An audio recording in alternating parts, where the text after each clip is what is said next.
वालेकुम, मैं तुहारा कसur हैदरी ते हाजिर थे इन वास्ते कि 3 मई को साडा वसेब ثقافتی मेला, साडे वसेब दा ثقافتی मेला ते उन मेले दे विच बड़े बड़े फनकार, गुलकार, आर्टिस्ट, बड़े बड़े आर्टिस्ट आंदे पे ते ऑर्गेनाइजर हैं रिजवान कलंदरी साहब, जेडे हमेशा मेरा ख्याल है 17वां प्रोग्राम है उन्होंने ये जो ثقافتی मेले का।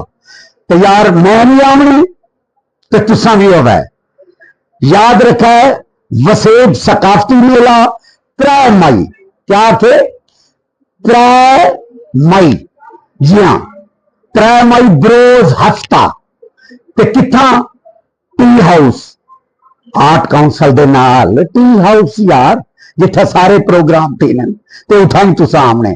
Thank you that I shall be very thankful to you for your kindness. Thanks.